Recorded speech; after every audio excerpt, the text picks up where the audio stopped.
All right, so now I'm going to show you how to build the email that you're going to be sending out. And for this purpose, I'm just going to use my Gmail just because I wanted to build it in a platform where people, have a Gmail account. It's just very easy to get to.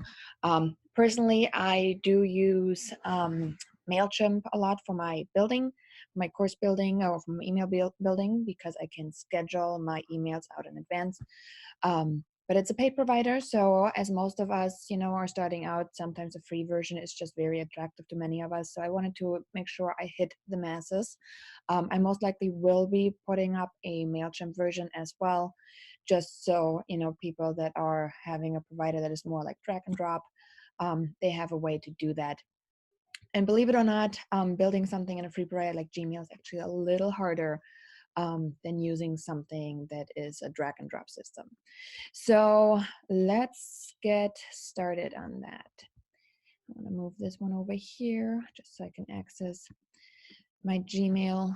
All right, let's go into my compose.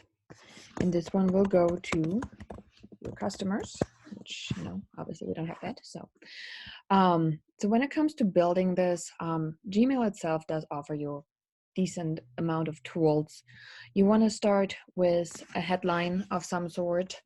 So if I remain in the theme of my video for this training, what is an EBA, and do I need this when buying a home? So this is kind of my headline. It does make it really different, very easy to just format it. You can make it a little bigger. It's really straightforward. After my headline, I do want to include a little bit of text. And mine is oftentimes generic, so I want to, in my Gmail, I can't add tags or anything to, name my clients. But if you have a service, you can have tags that work and then they personalize it. So let's see, long time, no talk.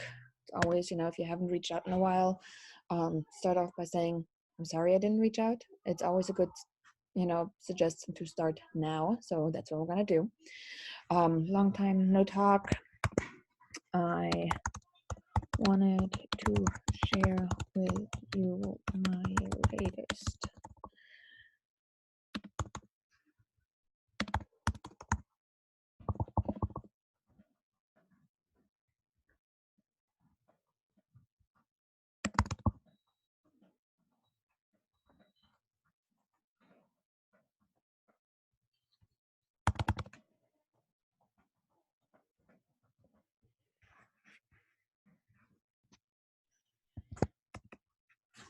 All right, so this one, let's see, I'm gonna format it a little bit differently. There you go.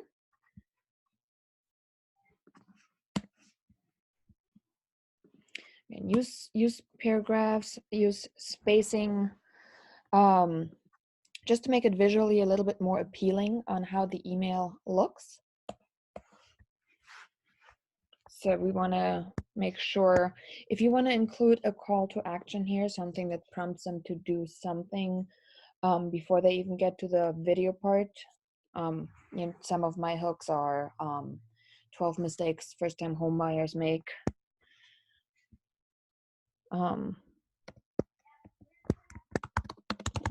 Check my free guide on 12 mistakes home buyers make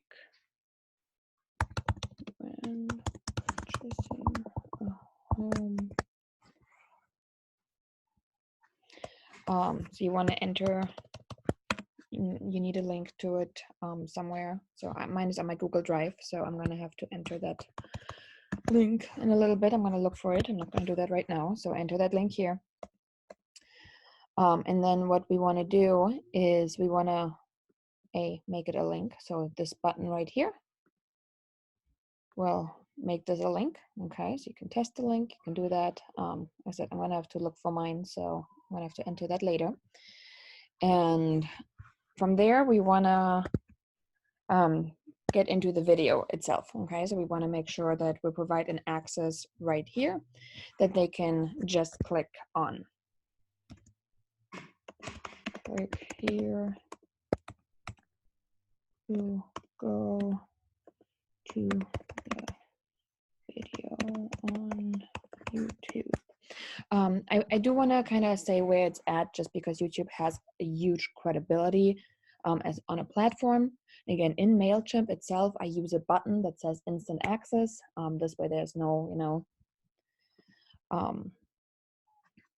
anything about it. Let's see. So my next thing I want to do is I want to go to where my video is hosted. And if you remember, we did this whole download and distribute thing. One of the things we uploaded it from our phone is to YouTube. So you want to go on your computer to YouTube, and you want to be logged in as you. And then from there, you want to go to your YouTube studio. So from your YouTube studio, right here on the side, you see a thing that says video. You click on it, and it will get you to all the videos you were looking for. So this one is my What's an EBA. So I want to get to that one. You can see it right here. Here's my video link. So I want to make sure I copy that. And I also want to click on it so it opens up, and it's going to start loading it. And what we're going to do next is we're going to take a screenshot of that video. So we want to make sure, I like to get the controls in personally if I build it in Gmail. So taking a screenshot, if this is not something you're used to, you may want to Google it. I can tell you for me, it's Shift Command 4 will open up this little cursor that you just see here now. And then it's a drag and drop, and it will highlight a box. And this is the box that will be screenshotted. Okay, I know it's a little fancy. So this one here, let's see. I want to include some of the views I've already gotten. Just again, credibility building. You heard that little picture snap. So now there's my screenshot. Okay. And then we want to go back. It's going to save it to our Gmail. So remember the link we copied. So highlight this. And we want to build the link, okay, to the web address. Just copy and paste it in here. Say, okay. Now this one got highlighted. Click here to go to the video on YouTube. And the next thing we want to do is we want to enter that picture. So here is an upload button. We want to go inline, okay? We want to go to upload, choose photo to upload. On the desktop, it was just saved as a screenshot. So right here, that's my screenshot at 1029. It's going to be uploading it. And again, you could use it as attachment, for it just attaches to the email. We don't want to do that because when we build an email, we want to make sure it looks kind of like this, okay? So then when I click on it, again, I can link it, okay? Link this text to display. You can enter some text here if you'd like. Here goes your, oops. I don't want to display that. Let's see. There goes this. Okay, take that out. It's gonna keep on putting it up there. All right. Well, I guess we'll put it just on the bottom of it. I personally like to link it. I don't know why it's not letting me. Let's see. All right, we'll leave it like this right now. And then personally, I like, if you remember that sample I included for you, I like to add in here all my follow me on this. This is what I have saved. So I'm going to add it to the bottom of my email. Follow me on YouTube for more free content. Download my 12 guides. Oh, there's that link. I should probably shorten that. copy that. So here is, okay. Again, I should probably shorten that for the purpose of this video. Right now, I'm gonna, leave it. So I'm gonna turn that into a link. You see here, free staging guide. What's my home was? Oh, I'll make that a link too. More free content. Here's my Facebook. Put that one, the next one. If you're a fan of, using emojis, there is a website called Emojipedia. And Emojipedia lets you copy and paste.